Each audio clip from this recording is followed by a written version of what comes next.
मत्स्य संघ के बारे में अध्ययन करने वाले हैं। आप लोग बड़े आराम से ध्यान से इस टॉपिक को समझिए, इससे बाहर कुछ नहीं आएगा। मत्स्य संघ में इससे बाहर कोई क्वेश्चन नहीं बनेगा, बड़े ध्यान से देखिए।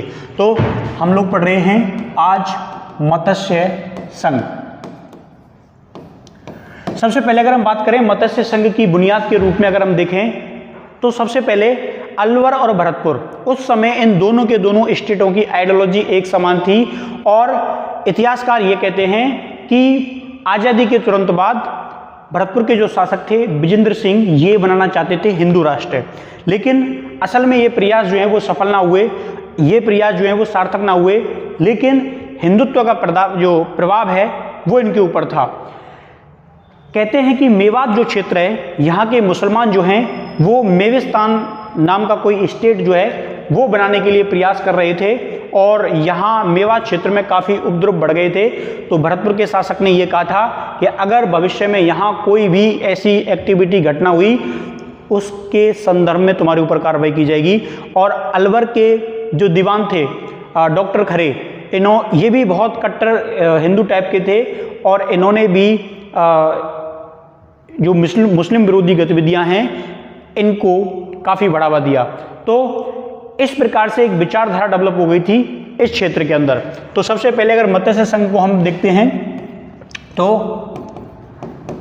मेवात क्षेत्र में आज़ादी के आसपास, मेवात क्षेत्र में आज़ादी के आसपास मुस्लिम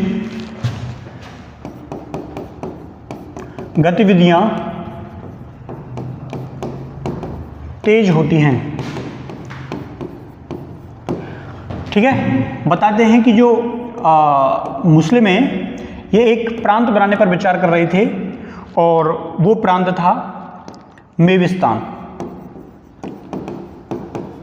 ठीक है, जो मुस्लिम हैं ये मेविस्तान नाम का प्रांत जो है वो बनाना चाहते थे। अब इसके संदर्भ में जो बात निकल के आती है कि ये भरतपुर और अलवर दोनों ऐसा नहीं चाहते थे। तो भरतपुर के शासक, अंतिम शासक थे भरतपुर के विजेंद्र सिंह। तो भरतपुर के शासक विजेंद्र सिंह ने हिंदू और मुसलमान,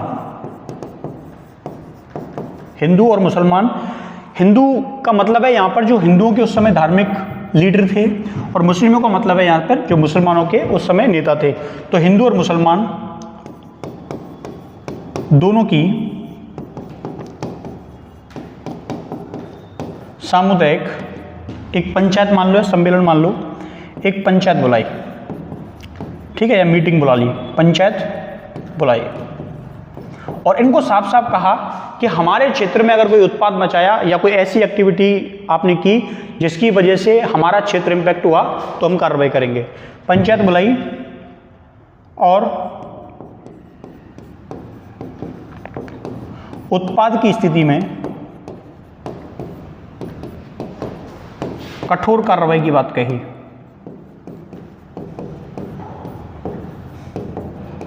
कठोर कार्रवाई की बात कही। ठीक है, यहां तक चीजें हो गई, कोई प्रॉब्लम नहीं। अब जो अलवर के दीवान थे,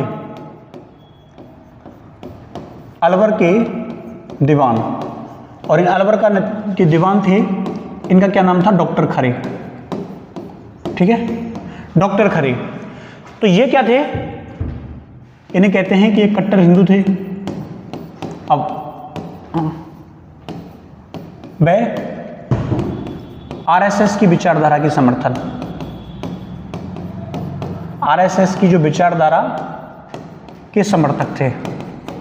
कोई बुरी बात नहीं है, ठीक है, यहां तक ठीक है। लेकिन इनके ऊपर एक आरोप लगता है, डॉक्टर खरे के ऊपर एक आरोप लगता है कि इन्होंने मुस्लिम विरोधी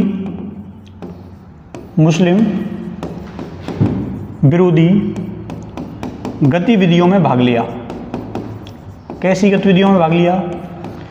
गतिविधियों में भाग लिया। हिंदुओं को मुसलमानों के विरुद्ध भड़काया, हिंदुओं को को मुस्लिमों के विरुद्ध भड़काया। ठीक है, ये सारी बातें हो गई। तो डॉक्टर खरे जो हैं इनके ऊपर ये सारे आरोप जो हैं वो लगते हैं। एक जो सबसे इंपॉर्टेंट है, ये तो आरोप ना था, इसमें तो कार्रवाई भी हुई कि जो डॉक्टर खरे हैं इनके ऊपर ये आरोप लगाए गए, डॉक्टर खरे के ऊपर आरोप लगाए गए थे कि महात्मा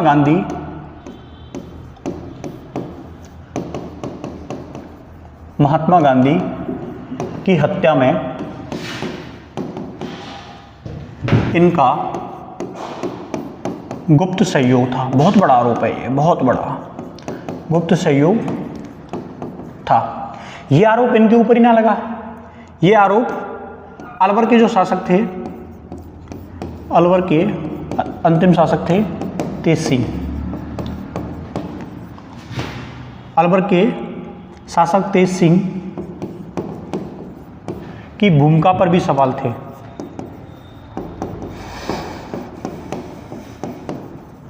अच्छा, आप लोग कहोगे साहब ऐसे कैसे सवाल हैं, ऐसे कैसे आरोप लगा सकते हो कि आपकी अलवर की भूमिका इसमें थी, या अलवर के दीवान डॉक्टर खरे की भूमिका थी, या अलवर के शासक तेज सिंह की इसकी भूमिका थी। तो कहते हैं कि गोडसे जो हैं महात्मा गांधी की हत्या करने से 3 माह पहले अलवर आए थे और इनकी मुलाकात हुई थी डॉक्टर खरे के साथ, है ना। ये बात है कि नाथूराम गोडसे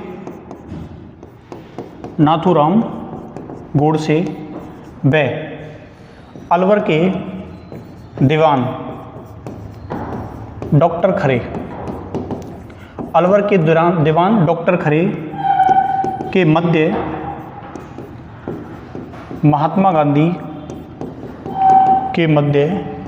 महात्मा गांधी की हत्या से पूर्व आपसी बातचीत हुई। अब ये आरोप लगाए गए अलवर के दीवान डॉक्टर खरे के ऊपर, अलवर के शासक तेज सिंह के ऊपर। तो जब ये आरोप लगे तो निश्चित है भारत सरकार जो है इसमें इन्वॉल्व हो गई और इन्होंने इनके ऊपर क्या की, कार्रवाई की। इतना बड़ा मैटर था, कोई सामान्य बात ना थी। कार्रवाई क्या की, अलवर के शासक तेज सिंह जो थे, अलवर के शासक को दिल्ली बुलाया गया। ठीक है, कहाँ ले गए, दिल्ली ले गए। अलवर के शासक को दिल्ली बुलाया गया। डॉक्टर खरे को पदमुक्त कर दिया। डॉक्टर खरे को क्या किया गया, पदमुक्त, सस्पेंड कर दिया। सीधी सी बात है, पद से, दीवान का जो पद था इस दीवान के पद से हटा दिया। बता दें कुछ समय के बाद अलवर के शासक को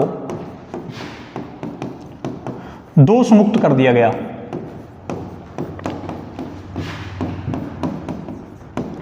क्या कर दिया गया, अलवर के शासक को दोष मुक्त कर दिया जाता है। अब जब अलवर के शासक को दोष मुक्त कर दिया गया तो सवाल जो है वो केवल अलवर पर ही नहीं उठ रहे थे, सवाल जो है वो भरतपुर की भूमिका पर भी उठ रहे थे। भरतपुर के ऊपर भी जो सवाल हैं वो उठाए जाते हैं। बताया जाता है कि भरतपुर के अंदर भी बहुत सारी ऐसी गतिविधियां थी उस समय जिससे सेंट्रल गवर्नमेंट जो है वो नाराज़ थी, भरतपुर की गतिविधियों से खुश ना थी। इसलिए एक उसमें जो महत्वपूर्ण काम होता है, पहले एक नोट डाउन कर लेते हैं कि भरतपुर रियासत ने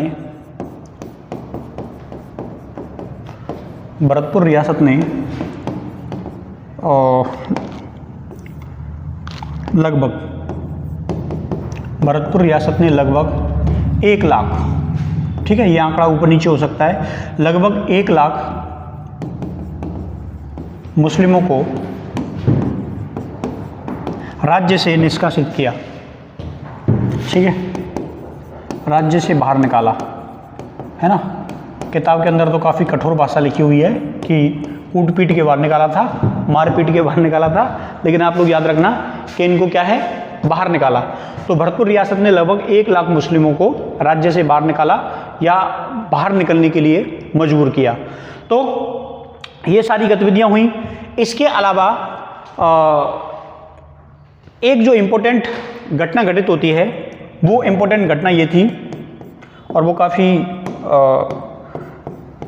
घटना ऐसी थी कि 15 अगस्त 1947 को, कहेंगे हम देश आज़ाद हुआ था, बिल्कुल देश आज़ाद हुआ था, लेकिन 15 अगस्त 1947 को भरतपुर के जो शासक थे, उस समय के अंतिम शासक थे विजेंद्र सिंह, इन्होंने स्वतंत्रता दिवस जो है ये नहीं बनाया।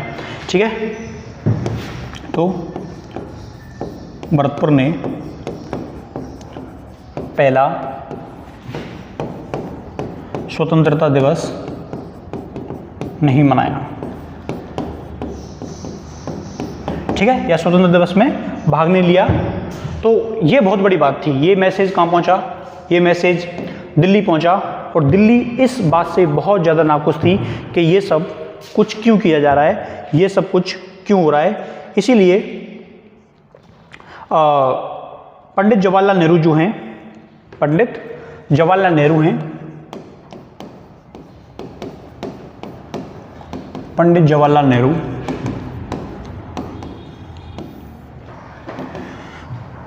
सरदार पटेल को पत्र के माध्यम से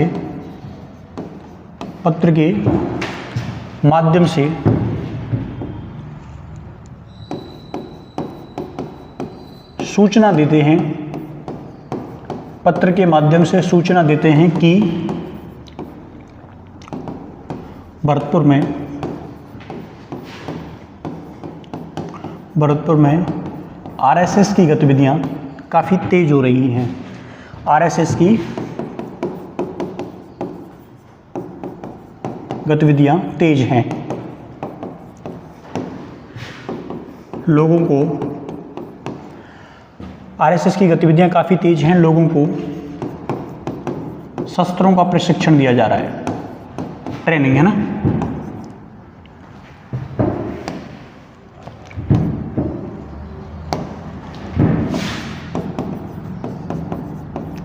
शस्त्रों का प्रशिक्षण दिया जा रहा है।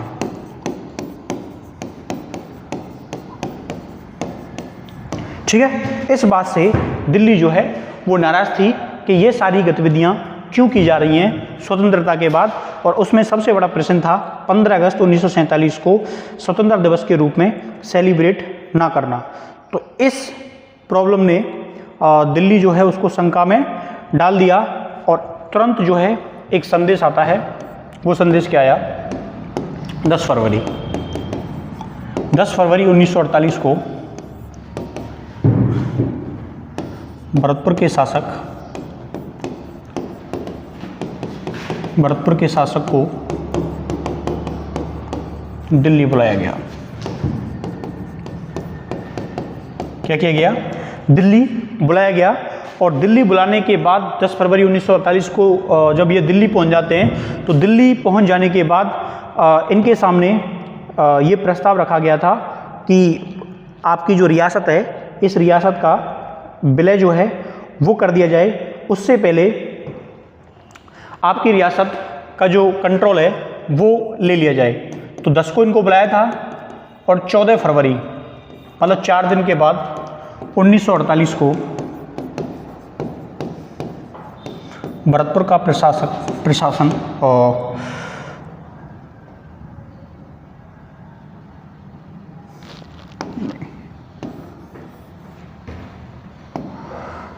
14 फरवरी 1948 को भरतपुर के शासक ने, मतलब मन से तो नहीं, उसको कहते हैं अनिच्छा, या उसको कहते हैं बेमन से, या भरतपुर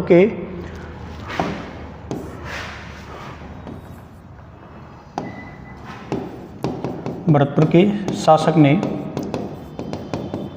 अनिच्छा से शासन केंद्र सरकार के हवाले कर दिया। ठीक है, केंद्र सरकार के हवाले कर दिया, सौंप दिया। ठीक है, इनको दिल्ली बुलाया गया था, और ये सारी जो गतिविधियां थी वो दिल्ली को संशोधित कर रही थी। वो संशय की नज़र से देख रहे थे कि ये सब क्यों। और उसके बाद इनको दिल्ली बुलाया जाता है। कब बुलाया जाता है? 10 फरवरी 1948 के दिन। और 4 दिन के बाद ही इनसे जो भरतपुर का कंट्रोल है, प्रशासन है, शासन है, वो ले लिया जाता है। और भरतपुर के शासक विजेंद्र सिंह जो थे, उन्होंने अनिच्छा से, मतलब बेमन से इसको छोड़ दिया। ठीक है। इसके बाद एस.एन. सप्रू को भरतपुर का प्रशासक बनाया 14 तारीख को। ये पहले से फिक्स था कि ये सब होना है। और 15 फरवरी को इन्होंने कार्यभार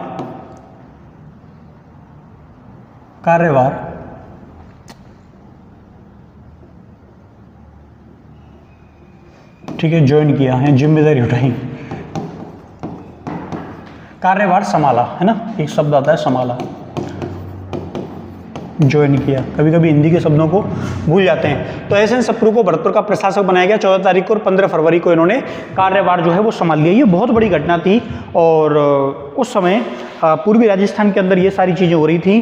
तो इन सारी चीज़ों के घटित हो जाने के बाद काफ़ी जो वातावरण है वो काफ़ी गर्म हो चुका था। और इसीलिए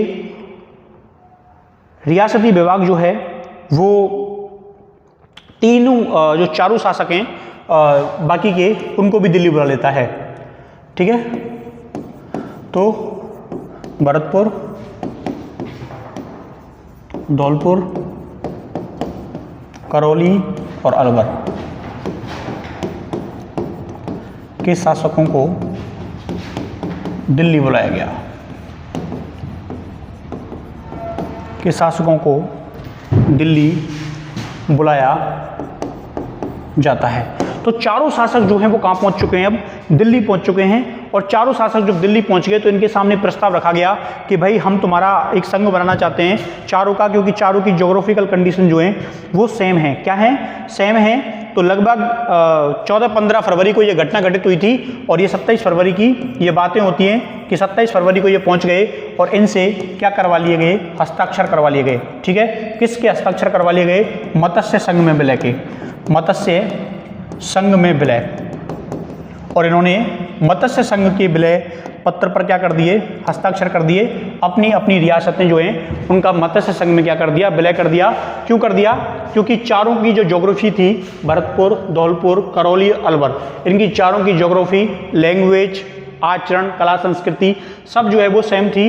लेकिन इनको एक बात कहा गया, एक जो बात है वो भी कही जाती है हस्ताक्षर करवाते समय कि हम आपको ना भविष्य में यूपी या राजस्थान, इसमें आपको मर्ज कर दिया जाएगा कि या तो हम लोग आपको राजस्थान के अंदर मर्ज कर देंगे या हम आपको यूपी के अंदर मर्ज कर देंगे।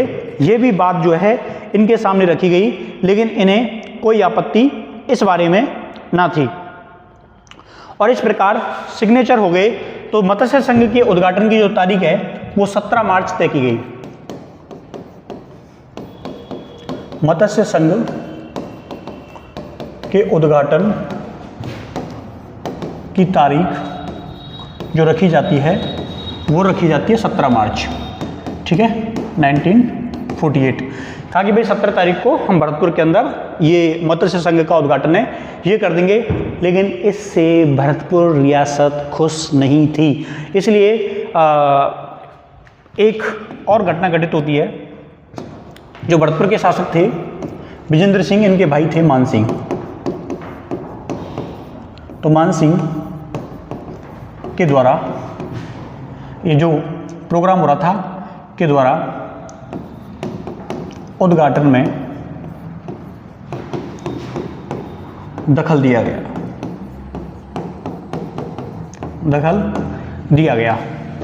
उद्घाटन में दखल दिया गया। इनके साथ ठाकुर देशराज भी शामिल थे।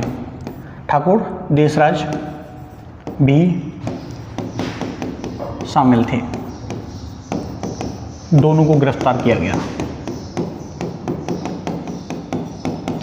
दोनों को गिरफ्तार किया गया, दोनों को अरेस्ट कर लिया, गिरफ्तार कर लिया। अच्छा, यहाँ जो एक और इम्पोर्टेंट बात है कि विवाद जो है ना वो झंडे को लेके हुआ था। ये चाह रहे थे कि भरतपुर का झंडा जो है, फ्लैग जो है वही फहराया जाए। इनका जो राज परिवार का फ्लैग था भरतपुर का ध्वज।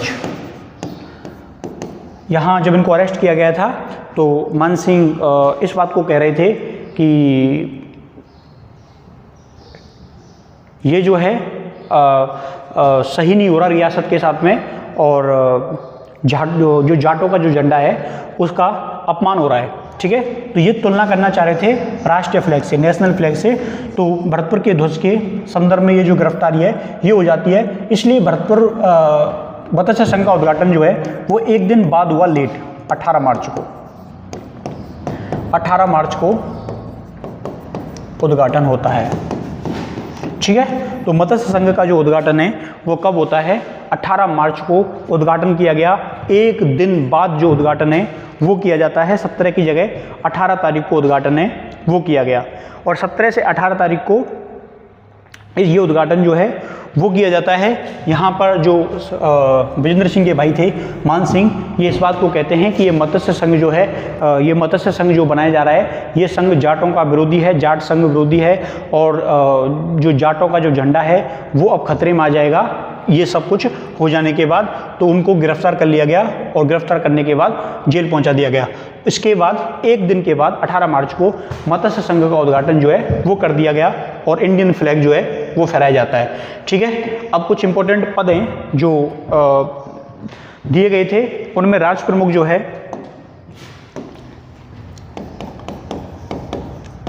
राज प्रमुख ये किसको बनाया जाता है?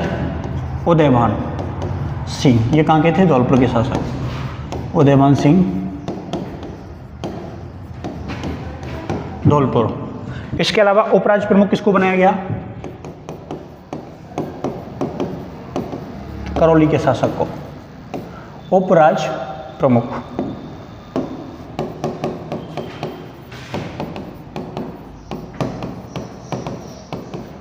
ये कहाँ के थे? करौली के शासक थे। तो ये दोनों के दोनों इंपॉर्टेंट पद जो हैं वो धौलपुर और करौली को मिलते हैं, क्योंकि दिल्ली जो है वो अलवर और भरतपुर से जो काम उन्होंने किए थे उसको लेकर काफ़ी नाराज़ थी, और उन्होंने इसमें किसी भी प्रकार के पद जो हैं वो आवंटित नहीं किए। इसके अलावा सीएम, जो सीएम का पद है ये शोभाराम कुमावत को दिया गया।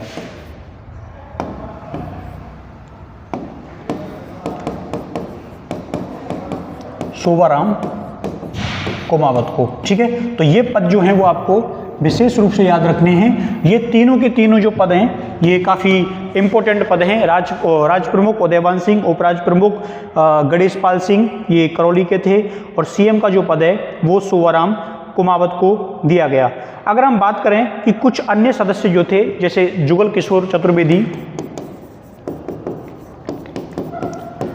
जुगल किशोर चतुर्वेदी, ठीक है, ये भरतपुर के थे। जुगल किशोर रहा था। इसके अलावा अगर बात करें मास्टर भोलानाथ, मास्टर भोलानाथ जो हैं ये कहाँ के थे? अलवर के। तो मास्टर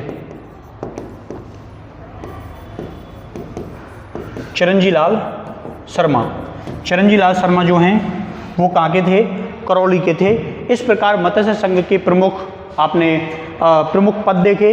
इसके अलावा आपने मत्स्य संघ के प्रमुख सदस्यों के नाम देखे, और मत्स्य संघ के जो शासक हैं उनको सहयोग करके मत्स्य संघ को निर्मित कर दिया गया था। लेकिन कुछ शासक हैं उनको प्रीवी पर्स जो है वो भी दिया गया था, और उसमें सबसे ज़्यादा दिया गया था किसको? अलवर के शासक को। देखिए प्रीवी पर्स सबसे ज़्यादा मिला अलवर को। अलवर को कितना मिलता है? 5,20,000, ठीक है। सेकंड में भरतपुर को,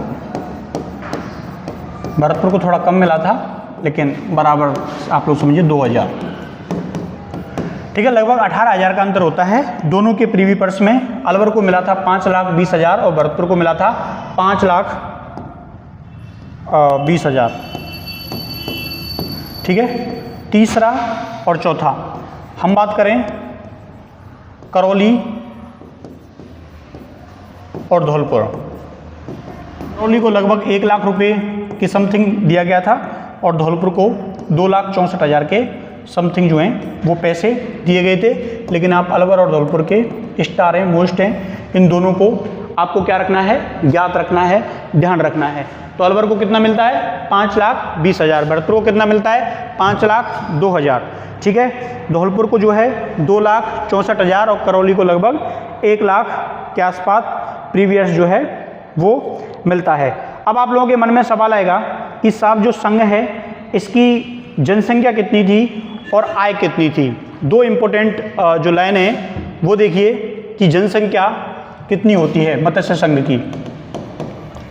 अगर हम जनसंख्या की बात करें तो 18 लाख जनसंख्या कितनी होती है मत्स्य संघ की। मत्स्य संघ की जनसंख्या होती है 18 लाख, मत्स्य संघ की जनसंख्या 18 लाख। और आप कहेंगे साहब इसकी जो आय है, इनकम है, आय कितनी थी, तो इसकी आय होती है 2 करोड़। आय कितनी होती है 2 करोड़ होती है। तो आप लोग ये बात ध्यान रखेंगे, ठीक है। ये भी याद रखना मत्स्य संघ की जो जनसंख्या है वो 18 लाख थी और मत्स्य संघ की जो आय है वो आय 2 करोड़ थी। कितनी थी 2 करोड़, ठीक है। तो आय और संघ की जनसंख्या, इससे भी कई बार जो सवाल हैं वो सवाल पूछे गए हैं। तो उम्मीद है आपको मत्स्य संघ काफ़ी अच्छे से समझने को मिला होगा। हमने इसमें ऐसा कोई भी पॉइंट जो है वो नहीं छोड़ा कि जो आपको मत्स्य संघ से बिल्कुल अलग जो है वो देखने को मिले। और मत्स्य संघ पूरा मेवात मुस्लिम एरिया, यहाँ के शासक के बारे में हमने बात की, अलवर के शासक के बारे में बात की, अलवर के दीवान के बारे में बात की, अलवर किस प्रकार महात्मा गांधी जी की हत्या में उनका इन्वॉल्वमेंट माना जाता है, उसके आधार पर उनको दिल्ली बुलाया जाता है, किस प्रकार उनको दोष मुक्त किया गया था, इसमें भरतपुर की भूमिका होती है, नाराज़गी होती है, और किस प्रकार ये आरएसएस की गतिविधियां होती हैं। गांधी और सरदार वल्लभ भाई पटेल नेहरू और पटेल इस बात से नाराज़ थे और एसएन सप्रू को प्रशासक बनाया जाता है। भरतपुर धौलपुर अलवर के शासकों को दिल्ली बुलाया गया, इनसे सिग्नेचर करवाई गई मत्स्य संघ में और इनसे कहा गया कि भाई तुमको हम जो है वो अलवर और यूपी और राजस्थान में से किसी एक में शामिल कर देंगे। मत्स्य संघ का उद्घाटन 17 तारीख को फिक्स किया जाता है, लेकिन इसमें विवाद होता है। मान सिंह और देशराज इसका विरोध करते हैं, इनको अरेस्ट कर लिया जाता है और 18 मार्च को लास्ट में उद्घाटन होता है। और फिर राज प्रमुख के पद पर धौलपुर के शासक उदयवान सिंह को बिठाया जाता है, उपराज प्रमुख गणेशपाल सिंह को बनाया गया था। इसके बाद सदस्य जो हैं सीएम सोवाराम कुमावत, जुगल किशोर चतुर्वेदी, मास्टर भोलानाथ, चिरंजीलाल शर्मा, ये सब इसमें इन्वॉल्व होते हैं सदस्यों के रूप में। और प्रीवी पर्स की बात होती है तो उसमें अलवर के शासक को 5,20,000 रुपये, भरतपुर के शासक को 5,02,000 रुपये, करौली के शासक को लगभग 1,02,000 रुपये दिए जाते हैं, धौलपुर के शासक को 2,64,000 रुपये जो हैं वो दिए जाते हैं। इसके अलावा इनकी जो जनसंख्या होती है वो 18 लाख थी और आय जो है वो लगभग 2 करोड़ थी। तो हमने मत्स्य संघ को काफ़ी डीपली समझा। अगर आपको लगता है आपका कोई और सवाल जवाब है तो आप लोग कमेंट बॉक्स में पूछ सकते हैं। अगर आपको ये वीडियो पसंद आया तो चैनल को सब्सक्राइब करें, साझा करें, और आप इसको पढ़ते हैं तो ये काफ़ी इनफ है, आप अच्छे नोट्स बना सकते हैं और ये जो वीडियो है वो आपको भावी कोई भी एग्जाम है उसमें कारगर साबित होगा। तो थैंक यू, धन्यवाद, बाय बाय, टेक केयर, मिलते हैं जल्द नेक्स्ट लेक्चर में।